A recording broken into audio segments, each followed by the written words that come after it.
आपको इस पे आके नहीं कह सकता इसके अंदर कि आज पाकिस्तान में दूध की नहरें बांध दी हैं और आइन और कानून के हिसाब से सब चीज़ चल रही हैं। ये तो पाकिस्तान की बदकिस्मती है कि हमारी डेमोक्रेसी शायद उस हद तक इसलिए भी नहीं पहुंची कि हमें 100 साल नहीं हुए।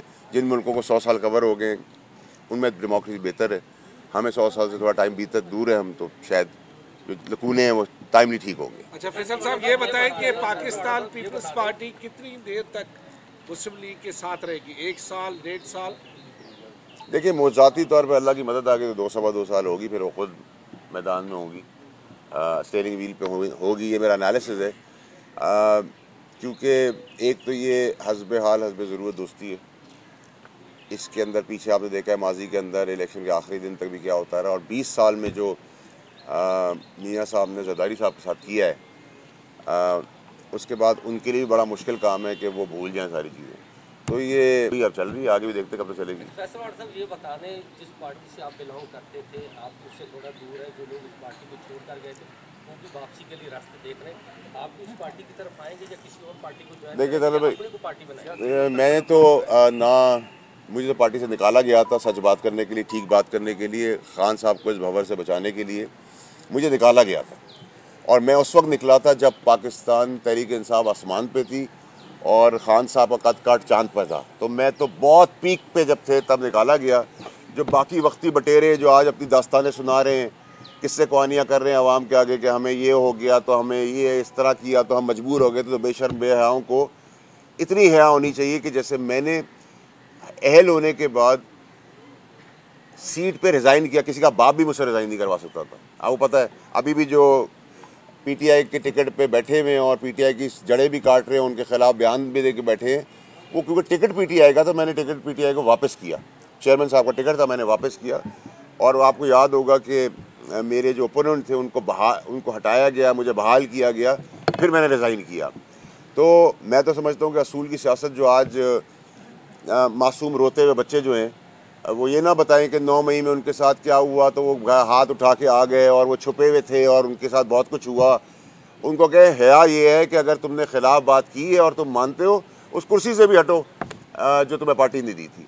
तो ये हया और गैरत तो है नहीं पीटीआई के अंदर जो सीटों पे बैठे हुए हैं। आपने कहा कि वो फौजदार 2 साबित होंगी, वो तो बड़ा अच्छा जा रही हैं, बड़े बड़े फैसले कर रही है सेहत के, तालीम के मैदान में, और बड़े बड़े पैकेजेस उसने अनाउंस किए हैं, वो तो पॉपुलरिटी उसकी बढ़ रही है।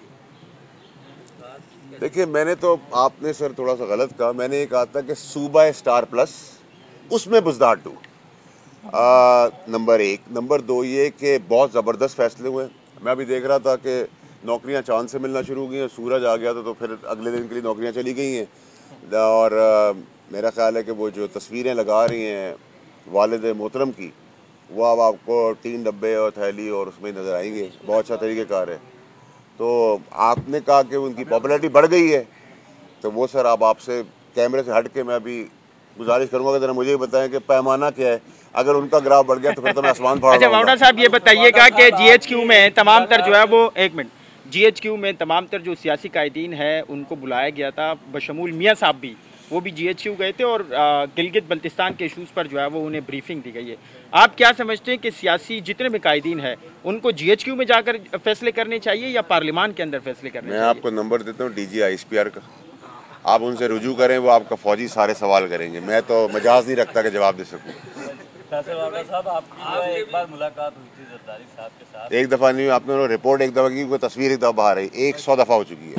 अच्छा बिल्कुल होगी। अच्छा ये बताएं कि भाई मैं जरदारी साहब का बेटा बनाऊं तो एक दफ़ा तो नहीं मुलाकात करूंगा ना, 100 से लेके 1000 दफ़ा करूंगा। ये बताएं कि आसिफ अली जरदारी साहब, आपकी जो 100 मुलाकातें हुई और आपने कहा कि इससे तो बेटा नहीं हुआ, क्या आसिफ अली जरदारी साहब ने आपको पाकिस्तान पीपल्स पार्टी ज्वाइन करने की ऑफर की है, हाँ या नहीं? रोजे में हो, सच्ची बताना, हाँ या नहीं? देखिए, मेरी अभी उम्र ऐसी है कि अभी अगर मैं 2, 4 और 5, 10 शादियाँ भी करना चाहूँ तो उसके लिए हाँ होगी।